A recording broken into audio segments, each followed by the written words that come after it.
tu as fait. Tu fais au-delà de nos dires. Tu fais au-delà de ce que nous voyons. Il y a des choses que nous ne savons même pas expliquer. La Bible dit ce que l'oreille n'a point vu, ce que les yeux n'ont, ce que l'oreille n'a point entendu, ce que l'œil n'a point vu. Seigneur, tu le fais. Au-delà de ce que je vois, au-delà de ce que je sens, tu l'accomplis. Merci pour ta grâce. Merci pour ta paix. Merci pour la victoire. Dans le nom de Jésus. Nous sommes en train d'acclamer Dieu. Dans cette atmosphère, nous sommes en train d'acclamer Dieu et de pousser un cri de joie. Il est merveilleux, ce Dieu-là. Gloire à l'agneau de Dieu. Encore une fois, nous sommes en train de vous dire bienvenue dans la présence de Dieu. De partout, vous êtes en train de nous suivre pendant ces moments. Et depuis hier, on avait commencé notre programme avec un grand thème, avec une très grande thématique qui se nomme le bon combat de la foi. Vous savez, hier, on l'avait introduit un tout petit peu en nous expliquant le contexte même du verset que nous étions en train d'exploiter depuis hier. Et nous sommes en train de croire que Dieu voulant, aujourd'hui nous allons avancer et Dieu va encore nous bénir. Mais quand c'est un Étienne, nous devons d'abord lire la parole de Dieu, car tout ce que nous allons dire doit avoir un soubassement de la parole de Dieu. Car notre parole, notre expression n'est pas ce que nous pensons, mais ce que Dieu avait écrit, établi à travers son Esprit Saint. Nous allons lire un texte, notre texte de base d'hier, les deux textes d'hier, et puis on va ajouter un autre texte aujourd'hui. Cela nous aidera aussi à avancer dans notre enseignement. Le premier texte, c'est dans 1 Timothée chapitre 1er, le verset 16 jusqu'au verset, le verset 18 jusqu'au verset 20. 1 Timothée chapitre 1er, à partir du verset 18 jusqu'au verset 20. Et nous allons lire deuxièmement 1 Timothée chapitre 6. 1 Timothée toujours chapitre 6. Permettez-moi d'ouvrir mon carnet. 1 Timothée chapitre 6. On avait lu hier.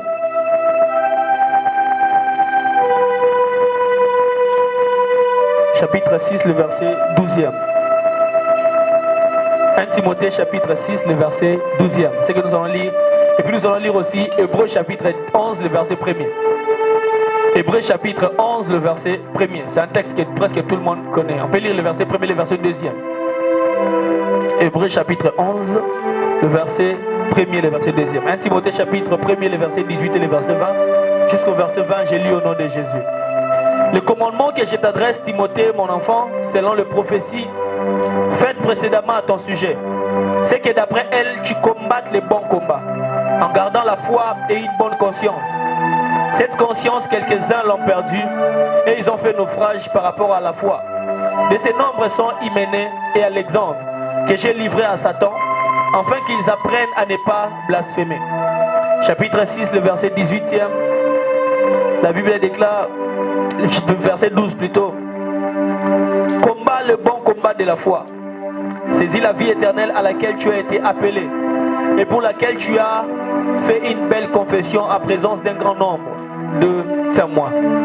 Hébreux chapitre, on va avancer vers Hébreux chapitre 11, le premier verset, le deuxième verset. Je lis ça encore dans le nom de Jésus. Or la foi est une ferme assurance des choses qu'on espère, une démonstration de celles qu'on ne voit pas. Pour l'avoir possédé, les anciens ont obtenu un témoignage favorable. Parole du Seigneur. Nous étions en train de parler hier sur le bon combat de la foi. Hier, on a fait un exercice un peu textuel en touchant les différents mots qui composent notre thème, les bons combats de la foi. Hier, on a parlé sur le combat. Hier, on a essayé de parler sur le concept combat pour mieux comprendre. Parce que l'apôtre Paul parlait du bon combat. Et hier, on avait dit qu'on parle d'un combat, on sous-entend à l'adversité. On sous-entend contestation entre deux personnes qui veulent avoir un prix, qui veulent atteindre un but. Et lorsqu'il y a contestation, c'est que cela nous amène à un combat. Et on avait dit hier que l'apôtre Paul est en train de peindre quelque chose d'important. Il disait, ce n'est pas ce qui va se passer, ce n'est pas le combat, mais le bon combat. Nous étions en train de dire hier que tout ce qui est combat, tout ce que nous sommes en train de voir comme combat n'est pas un bon combat pour nous. Nous étions en train de dire tout ce qui s'élève comme adversité, tout ce qui suscite, tout ce ce qui fait appel à notre vie et qui nous demande le combat ou bien l'adversité, tout ce qui demande à ce que nous puissions exercer un combat, cela n'est pas bon pour nous. Et nous étions en train de dire hier qu'en tant qu'enfant de Dieu, pour mieux combattre, nous devons comprendre la stratégie du combat. C'est quand on comprend la stratégie dans le combat que nous puissions nous lancer. Lorsqu'on ne comprend pas comment est-ce qu'il faut aborder le combat, cela nous sera défavorable. Il y a de ce combat, on avait dit hier en tant qu'enfant de Dieu, où nous devrions peut-être prier. Il y a d'autres circonstances qui nous motiveront à pouvoir offrir à Dieu. Mais il y en a d'autres qui nous demanderont peut-être à être silencieux. Cela dépend du contexte. On avait dit même Dieu a travaillé plusieurs mois avec les enfants d'Israël, différemment avec Moïse lorsqu'ils étaient en Égypte.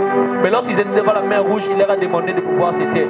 Parce que Dieu n'adopte pas la même stratégie de combat par rapport à tout ce qui se présente devant nous. De même aussi, nous devons comprendre la bonne stratégie afin de pouvoir affronter l'adversité qui est devant de nous. Nous étions en train de donner quelques caractéristiques d'un bon combat. On avait cité 3 hier. Premièrement, on avait dit qu'un bon combat nous rapproche de notre destinée. Deuxièmement, on avait dit un bon combat nous fait gagner à temps. Troisièmement, nous avons dit un bon combat nous rapproche du ciel, nous rapproche de Dieu. Un bon combat doit nous rapprocher de Dieu. On avait donné beaucoup d'exemples hier. Aujourd'hui, nous essaierons un peu d'avancer un tout petit peu. Toujours dans ce texte où l'apôtre Paul était en train de donner un commandement à son fils qui s'appelle Timothée. L'apôtre Paul, nous l'avons dit hier que l'apôtre Paul a donné un commandement, un ordre à son fils. Il lui a dit, combat le bon combat, mais pas n'importe quel combat. Le bon combat, c'est le combat. Le bon combat, c'est le combat de la foi. Il lui a dit, même dans ce combat, tu dois garder quelque chose de si précieux qui s'appelle la foi. Lorsque nous parlons du bon combat en tant qu'enfant de Dieu, cela doit avoir un but spécial de pouvoir garder notre foi. En soi, c'est que l'apôtre Paul était en train de lui dire, au devant de toute adversité qui s'élèvera au devant de toi, c'est que toi tu dois ressortir dans ces combats. C'est que sera le prix que tu dois remporter. Le prix que tu dois obtenir de ces combats, ça s'appellera la foi. Il est en train de dire à Timothée, dans ton parcours sur la terre, dans ta marche chrétienne, lorsque tu constates que tu n'as plus la foi, tu es en train de devenir perdant. Ce n'est plus ça le bon combat pour toi. Il est en train de dire à Timothée, tu pourras dire que ce que je suis en train de faire est bon, lorsque dans la chose en question, il y aura la foi. L'apôtre Paul est en train de dire à Timothée, il est en train de mettre un accent qui est très important dans notre marche chrétienne, c'est notre foi. Frères et sœurs, vous devez savoir que dans notre marche chrétienne, sur notre vie sur terre, ce qui est la chose la plus précieuse que nous devons avoir, ça s'appelle la foi. Vous devez savoir même, j'ai beaucoup réfléchi sur ça. Vous savez même, sur terre lorsqu'il y a l'adversité, nous ne sommes pas perdants lorsque nous avons perdu le bien matériel en soi. Vous savez ce qui doit être la motivation première d'un enfant de Dieu dans sa marche sur terre. Ce n'est pas de tout avoir, mais de pouvoir garder sa foi. Parce que c'est la foi qui est la chose la plus importante de notre marche chrétienne. Frère, laisse-moi vous dire d'emblée, dans la vie chrétienne, lorsque tu n'as pas la foi, tu es déjà perdant. Dans la vie chrétienne, frère, lorsque tu marches sans la foi, tu es quelqu'un qui est déphasé. Et puis, en plus fort que ça, on n'est pas enfant de Dieu parce qu'on vient à l'église. On n'est pas enfant de Dieu parce qu'on connaît un homme de Dieu. On n'est pas enfant de Dieu parce qu'on a un poste à l'église. On n'est pas non plus enfant de Dieu parce qu'on a la Bible. On n'est pas enfant de Dieu parce qu'on connaît ce qui est écrit dans la parole de Dieu. Mais on est enfant de Dieu parce qu'on a la foi. C'est la foi qui définit notre identité en Christ. Vous savez, beaucoup de gens se trompent en disant je suis enfant de Dieu parce que je viens trop souvent à l'église. Vous savez, nous sommes en train de passer une période qui explique tout simplement si on est enfant de Dieu. Parce que nous sommes en train de passer une période où il n'y a plus possibilité d'être à l'église, mais il y a possibilité de rester chrétien. Parce que tu peux être chrétien sans l'église. Parce que déjà la vie chrétienne n'est pas liée à l'église, elle est liée à la foi en Dieu. Nous devons savoir que la chose la plus importante pour notre vie, ça s'appelle la foi.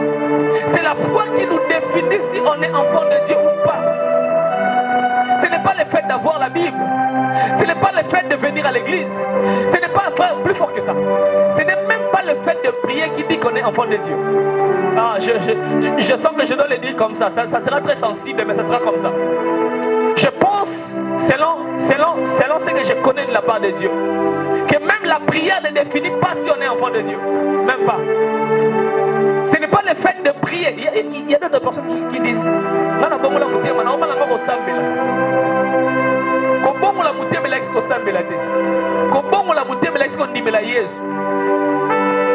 c'est la foi qui définit notre conversion.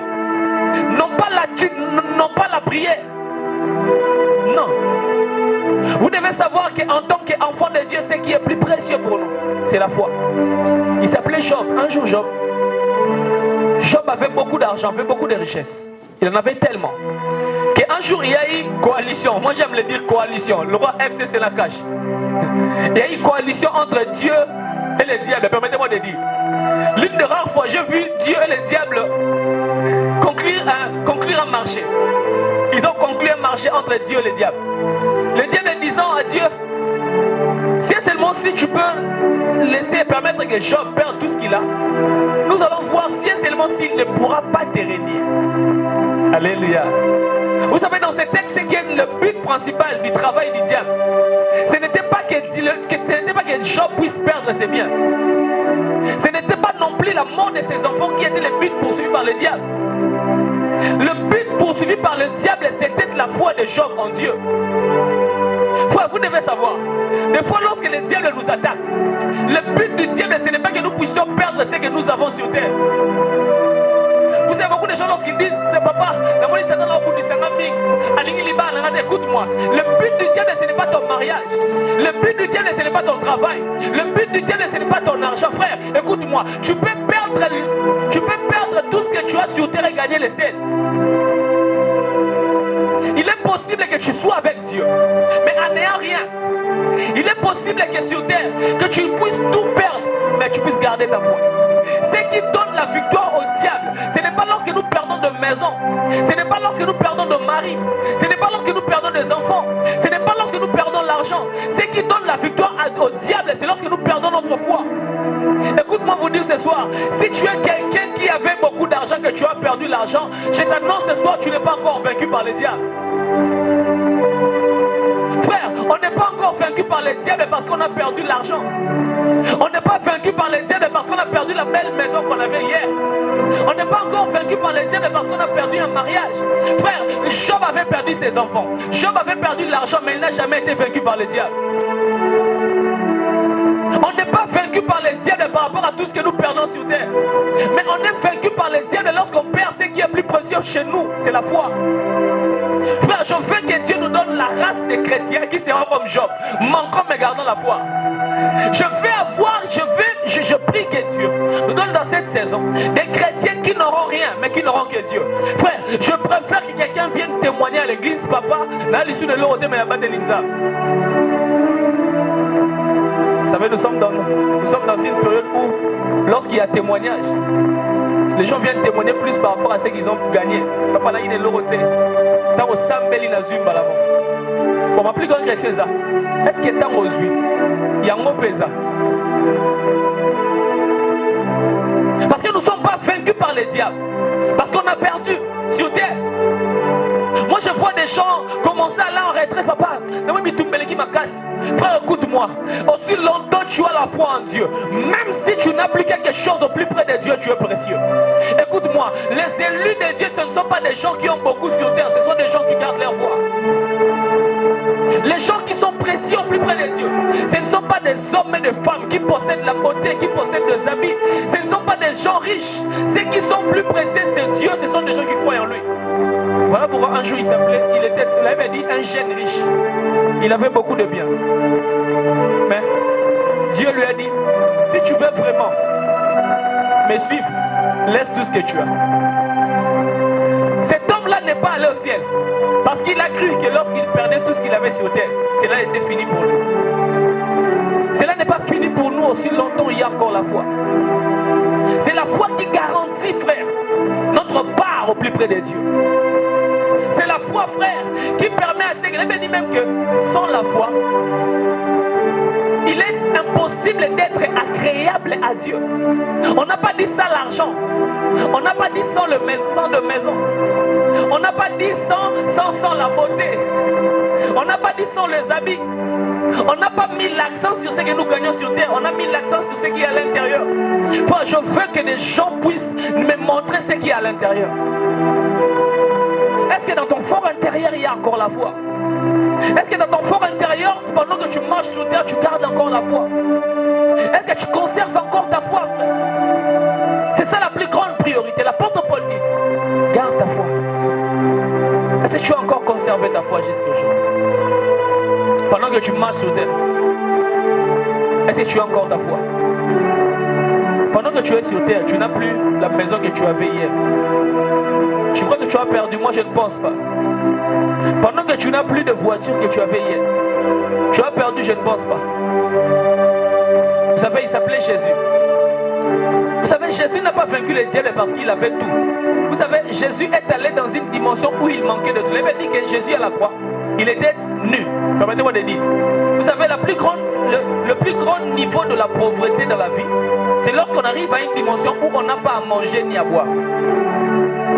Lorsque dans la vie, tu arrives dans une dimension où tu n'as même pas à manger, tu n'as même pas à boire, là tu te trouves dans la plus grande dimension de la pauvreté.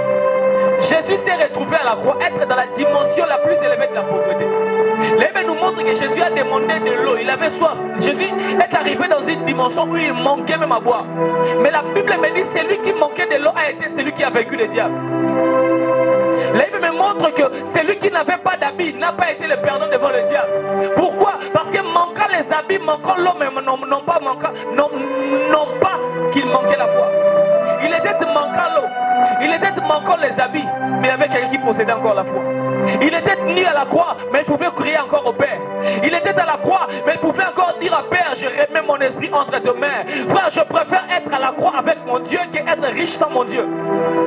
Je préfère, frère, marcher sans voiture à pied avec mon Dieu que de marcher dans une voiture sans mon Dieu. Frère, la plus importante des choses dans ma vie, ce n'est pas combien je gagnerai, mais ce qui est de ma foi.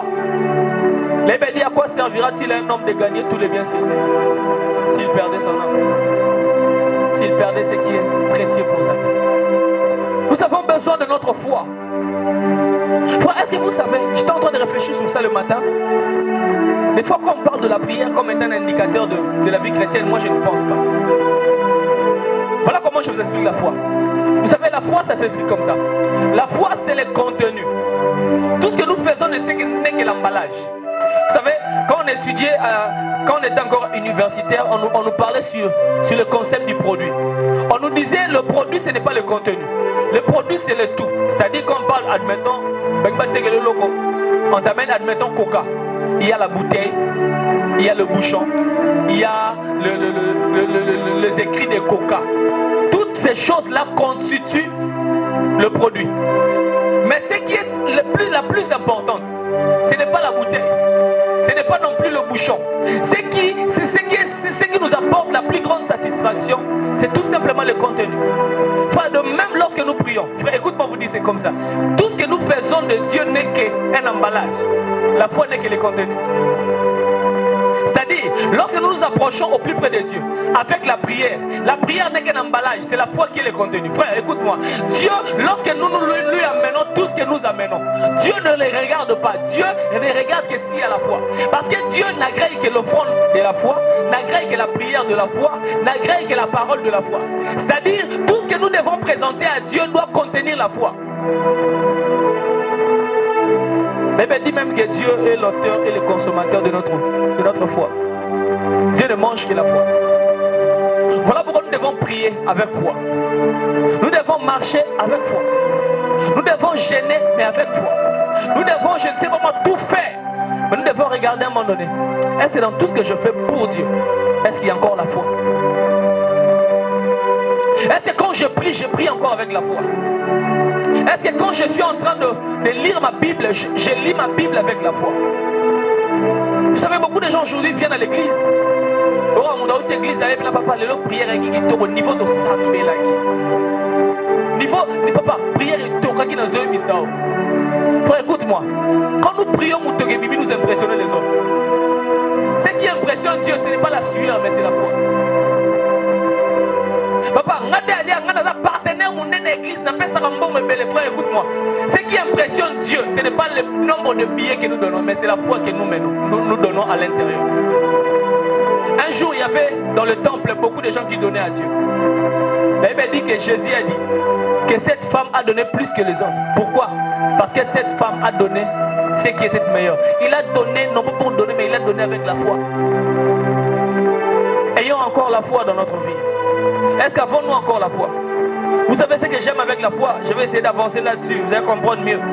Ce que j'aime là avec la foi, c'est ce qui est écrit dans Hébreux chapitre 11. Hébreux dit, la foi, elle est une ferme assurance des choses qu'on espère. Mais ce que j'aime la deuxième partie, elle dit, la foi, elle est une démonstration. Alléluia.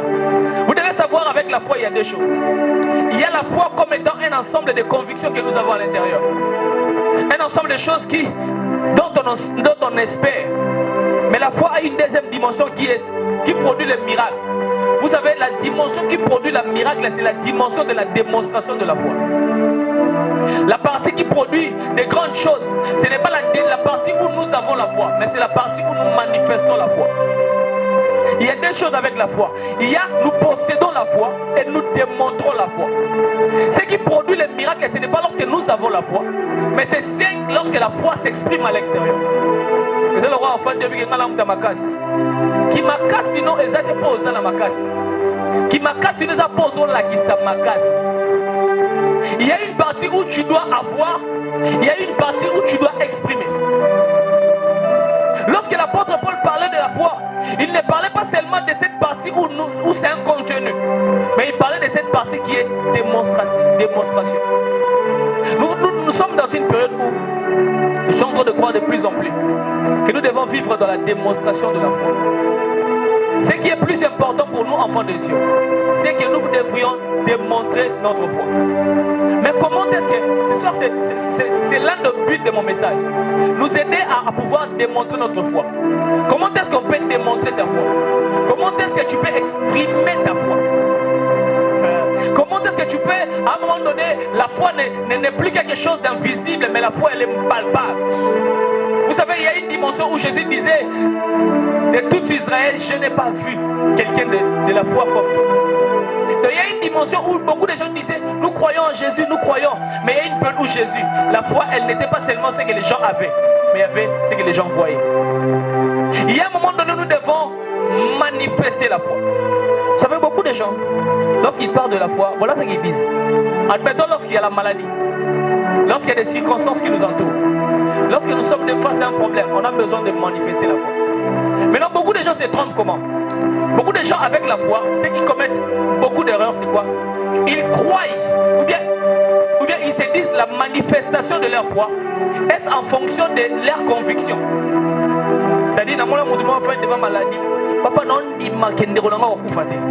Non dit ma kende ronanga okufate. Na suka la monde ronanga kufi. Donc on a kufa mdo bilo bela. Mais finalement nzambo kosenga to kosenga de ngam na tiebe na kondima. Na mona mutu, ai papa na moni mbulo ngapi na fona bal. Mbulo ngapi na fona bal. Mais na suka mbula benako abalite. Papa ngapi na tiebe kondima.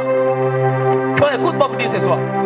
La démonstration de la foi n'est pas en fonction de nos convictions d'abord.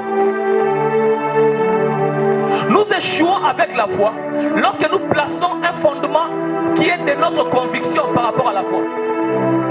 Nous commettons beaucoup d'erreurs lorsque nous sommes en train de pouvoir brandir nos convictions au devant de certaines situations. Frère, écoute-moi vous dire ceci. La foi, elle n'est pas en fonction de nous. La foi est en fonction de Dieu. La démonstration de la foi se passe comme ça. La démonstration de la foi s'exerce. Ce n'est pas en fonction de combien nous sommes convaincus que la chose va se faire, mais c'est en fonction que Dieu peut le faire. Frère, ce qui s'appelle manifestation de la foi, c'est en fait quand je démontre ma foi, je ne démontre pas ce qui est de mes convictions, je démontre ce que Dieu peut faire. Pourquoi? Parce que la foi ne dépend pas de nous, la foi dépend de Dieu. Vous savez, prenez un enfant. Et c'est comme là où papa, je vais le bénir. Je vais le bénir. Le bénir. Quand il demande quelque chose, l'enfant ne demande pas parce qu'il Vous savez, l'enfant demande avec une certitude. Hein?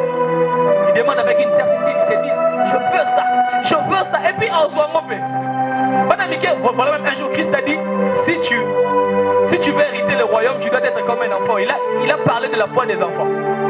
Vous savez, les enfants sont des bons exemples de la foi. Il finira par avoir Mikate. Vous avez un enfant, quand il dit, il finira par avoir ce qu'il demande. Vous savez pourquoi je vais vous dire ça? Avec les enfants, ça se passe comme ça. Les enfants ne demandent pas par rapport à leur capacité, non. Les enfants demandent parce qu'ils savent que leur père peut leur donner. Lorsque les enfants insistent sur la chose, au moment où on dit, papa, tu pars au travail, hein? Le soir tu m'amènes le vélo. Vous savez, l'enfant ne demande pas le vélo parce qu'il lui croit qu'il doit avoir le vélo, non. L'enfant ne demande pas le vélo parce qu'il a l'argent, non. L'enfant demande le vélo parce qu'il sait que son père peut lui acheter le vélo. C'est-à-dire l'expression de l'enfant n'est pas en fonction de lui, mais c'est en fonction de son père. Frère, beaucoup de gens échouent dans l'expression de la foi. Pourquoi? Parce que beaucoup de gens manifestent leur foi en fonction de ce qu'ils pensent avoir. Frère, nous devons manifester la foi, non pas en fonction de ce qu'on peut avoir, mais en fonction de ce que Dieu peut faire. Frère, écoute-moi, je ne mets pas ma foi devant la maladie, non pas parce que je crois que quelqu'un peut être guéri, non. Je manifeste ma foi devant la maladie parce que je sais qu'il peut guérir, lui, la maladie. Je peux manifester ma foi devant le mariage, non pas parce que je sais que je suis belle, non, je manifeste ma foi, c'est parce que je sais que Dieu peut me donner le mariage. Je ne manifeste pas ma foi dans le travail parce que je suis intelligent, parce que je sais que je finirai par avoir un travail, non, je manifeste ma foi parce que je sais que mon Dieu peut me donner un travail. Je manifeste ma foi devant l'argent, non pas parce que je crois avoir l'argent, non, parce que lui, mon Dieu, l'or et l'argent lui appartiennent. C'est quand tu places tes convictions en fonction de la capacité de Dieu que ta foi, elle est démonstrative et elle produit un miracle. Beaucoup de gens échouent dans le Congo. Pourquoi? Parce que beaucoup de chrétiens échouent. Pourquoi? Parce qu'ils croient. Nzambero, ada oui oui. Frère, écoute-moi vous dire, Nzambada oui oui. Beaucoup de gens, lorsqu'ils viennent dans la présence de Dieu, ils croient que lorsqu'ils viennent prier, il faut Nzamba sala ndenge ya kanisa salila. Vous savez, cette histoire a allégé le poids de ma foi. Vous savez, dans ma marche, dans la table de la Mokili, quand je trouve quelque chose, et comme elle n'a pas eu ça la beauté, je me dis, tout simplement, certainement Dieu n'a pas voulu que cela se passe. Beaucoup de gens échouent. Pourquoi? Parce qu'ils croient que Dieu dépend d'eux. Mais il me dit ceci, que ta volonté soit faite, non pas sur la terre, mais que ta volonté soit faite sur la terre comme au ciel. Le modèle parfait de la volonté de Dieu n'est pas sur terre, mais au ciel. Que la volonté ne se fasse pas telle que nous voulons sur terre, mais que la volonté se fasse telle que toi tu veux au ciel. Frère, le jour où nous allons commencer à dépendre du ciel, sur terre ça sera facile. Le jour où quand tu te réveilleras le matin, tu dis Seigneur, fais tout ce que toi tu fais, frère, tu seras plus à l'aise. Beaucoup de gens échouent. Pourquoi? Parce que dans leur foi, ils se disent bon, ça m'aide, bon, frère, ça m'a personne en 2020, 2020 d'abord de YouTube de Salagam. Janvier, YouTube de Salagam. Janvier. Février, il y aura les salaires. Même mois de mai, YouTube de Salagam, même de Salam. Mais ma campagne, on a mai, en avril. Et ça dépend de non pas na yo, ça dépend de l'indanza. Mais comme tu ne dépends que de Dieu, comme ton sommeil dépend de Dieu, ton réveil dépend de Dieu, place ton espérance en Dieu, tu vas recevoir ce qu'il a prévu pour toi. La démonstration de la foi, frère, ne dépend pas de nous, dépend de Dieu. Nous passons des périodes où, des fois, ça nous arrive au Fandi. Je l'ai dit un jour à l'église. Cette phrase, elle est magique pour moi aussi. Je marche avec toujours. Vous savez, Dieu écoute toutes nos prières, mais Dieu n'exauce pas toutes nos prières. C'est comme ça que vous devez le comprendre. Écoute-moi, lorsque nous prions, Dieu écoute toutes nos prières. Écoute-moi vous dire, la réponse ne dépend pas de nos prières, dépend de lui. Vous savez, lorsque la prière monte, et Mandaloma a tami, ça m'a tamisé. Après, si on y a aimé bon beaucoup de gens échouent pour qui dépendent de Dieu, c'est ça la formule magique. Lorsque tu commenceras à prier en dépendant de Dieu, lorsque tu commenceras à gêner en dépendant de Dieu, lorsque tu commenceras à marcher en dépendant de Dieu, là ta foi elle sera démonstrative. Vous avez lu même Jésus comme ça, voyez. La phrase on a mis que Jésus a dit, mon Père agit, moi aussi j'agis. Je n'agis pas parce que j'agis. Sur terre, je dépends du ciel. Donc, vous savez, un jour, il va tout dire, mais en quoi toi tu es fils de Dieu? Il leur a dit, lorsqu'il y a 2 témoignages, il leur a dit, ce bon doit témoigner, il disait aux gens, si vous voulez témoigner de ma divinité, ne cherchez pas chez moi, cherchez là-bas au ciel. Donc pour dire, ce qui se passe sur terre ici, cela ne dépend pas de moi, cela dépend du ciel. Je prie que tu dépendes désormais du ciel et que le ciel te soit ouvert, que tu ne reçoives que ce qui est du ciel. Je prie que Dieu te fasse entrer dans une saison où ce qui est de la terre ne t'influencera pas, mais ce qui viendra du ciel. Quand tu te réveilleras le matin, tu trouveras ce qui viendra du ciel. Vous savez, pourquoi est-ce qu'on l'appelle miracle? Pourquoi est-ce qu'on l'appelle grâce? C'est juste parce que cela dépasse l'intelligence de l'homme. Vous savez, quelque chose dont l'homme maîtrise n'est plus un miracle, c'est une chose ordinaire. Mais si nous croyons que Dieu produit les miracles, ce qu'il faut dire, il faut s'attendre, non pas à ce que nous voulons, mais à ce que lui veut. Le bon combat de ta foi commencera à se faire lorsque sur terre. Tu garderas ta foi plus lorsque tu commenceras à dépendre du ciel. Ta foi sera démonstrative lorsque tu diras si tu le veux. Fais-le. La vie chrétienne elle est facile. Les jours où on adopte une phrase, on dit si tu le veux. Juste pourquoi? Parce qu'ils se disent, bon, parce que dans mon anza, c'est qu'on appelle ça. Quand je leur donne cette illustration, je dis, admettons que tu as un enfant chez toi à la maison, tu l'aimes beaucoup. Admettons que tu as ton fils, tu l'aimes beaucoup. Au sommet, Mituka, Mercedes, il y a 6 sika. Moi, on a 3 ans. Obi, moi, on a Mutugo, les héritages. Parce qu'on a 3 ans, moi, on a télé, mais le bi papa, personne n'a Mutuga la coupe. Si on yong de linga moi, bon, là, si on peut ça, moi, malgré ça, mon PCT. Pourquoi? Parce que sa demande ne dépend pas de lui, dépend de toi. Frère, il y a de ces choses que nous ne recevons pas sur terre.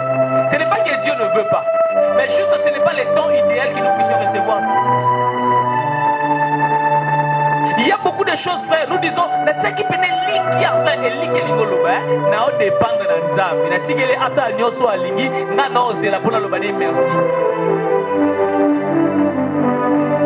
comment tu t'attends à certaines choses qui se manifestent durant cette période? Je ne sais pas par quelle période tu es en train de passer. Mais est-ce que pendant un moment donné, tu peux dire à Dieu, ça là va je ne dépends que de toi. Tu peux dire à Dieu, je ne dépends que de toi. Pour mon mariage, je ne dépends que de toi. Pour mon travail, je ne dépends que de toi. Est-ce qu'on peut là où tu es, incliner ta tête, nous voulons prier. Je veux qu'il y ait des gens qui puissent s'abandonner à Dieu. Je veux avoir des gens qui puissent dire à Dieu, Seigneur, ndeka yo lingi. Yes. Mutumoka ibisa nzambe pona musana nga ndeka yo lingi. Fais-lui confiance s'il te plaît. Le bana est pour la libana nga ndeka yo lingi. Bando le bana est pour na bana nga ndeka yo lingi. Le bana nzambe nazala mabongisi oui. Mais je veux au-delà de ma bongisi nanga. Et le revoir où t'en as eu. Au-delà de ma bongisi nanga. Je veux quelque chose qui vient de toi. Je veux que pendant ces moments tu dises à Dieu, malgré ce que je pense, malgré ce que je désire, malgré ce que je veux, malgré ce que je suis en train de penser, malgré ce que je suis en train de réfléchir, je veux que toi seul tu le fasses. Je ne sais pas, je sens comme si quelqu'un est en train de passer par une période de doute. Il ne sait pas quoi faire. Je le sens dans mon esprit comme si quelqu'un qui est en train de me suivre maintenant. passe par une période de doute. Il s'est dit, Seigneur, qu'est-ce que je fais? J'aimerais bien que tu fasses cette prière. Tu dis à Dieu, entre à tes mains, je remets cette situation. Entre à tes mains, je remets la situation de mon travail. Je remets la situation de mon mariage. Je me demande, la salle à ton salle à terre. La Dieu, l'arbitre est maintenant sale. Prions dans le nom de Jésus. Sarabash. Terebrosi, Maze, Sikori, Babash. S'il y a ceux-là qui se perdaient, maintenant qui commencent à revenir dans la raison. S'il y a ceux-là qui ne savaient plus quoi faire, je veux que maintenant qu'ils reviennent, oh Dieu. Maintenant, recadrer ma marche Nabiso. Oh. Maintenant, recadrer ma projet Nabiso. J'ai tellement pensé à ça. J'ai tellement voulu que cela s'accomplisse. J'ai tellement prié. Je me suis dit non, ça me là. Mais ce soir, j'ai dit maintenant, ça l'a démolingi. Maintenant, qu'on qui s'est moqué, non, non, na vie, nanga. Rakasoto, robo, bobo, bobo, chata. Rocky, lui, ça te brise, mandiri, bosha. S'il y avait une influence du diable dans ton projet, maintenant, c'est l'intervention divine qui est en train d'arriver. S'il y avait un dysfonctionnement sur ce que tu penses, maintenant même que quelque chose qui vient de la part de Dieu s'accomplisse.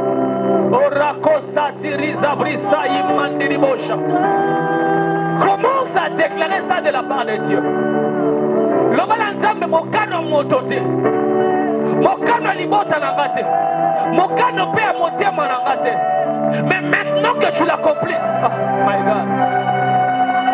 Maintenant que tu le réalises, même pour ce pays, rien que ta volonté, même pas les pronostics des hommes, même pas la volonté humaine, même pas les pensées des hommes, maintenant que toi tu puisses entrer en activité. Oh brasoya mandare bakasote, brasoyi mamizadu rububusata, e brasoya mandiri boboshe, e brasoya mama karebo boboshata. Regarde comment est-ce qu'il t'ouvre les yeux pour bien voir. Regarde comme aussi maman kono pa do tabu sango maintenant. Oh brasaya mandiri bosha. Bandota la ndenge maintenant a vu contrôle à makambo na yemoko. Bandota la maintenant au comme spectateur yende acteur. My God. D'abord au comme acteur à makambo nanga. Maintenant la volonté de Dieu est en train d'être active. Yes, Sarabash. Terebrosa.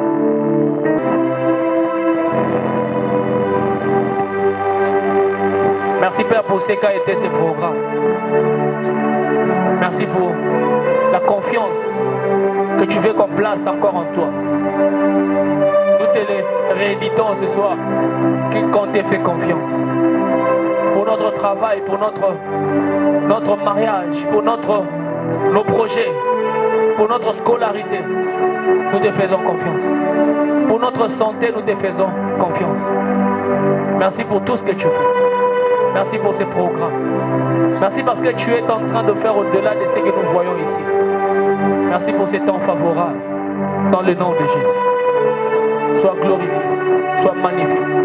À toi seul le règne, la puissance et la gloire pour le siècle des siècles. Amen. Que Dieu nous bénisse énormément. On dit Amen. Que Dieu nous bénisse. Passez une très bonne soirée. On se retrouve demain pendant ces moments de bénédiction. Que Dieu bénisse.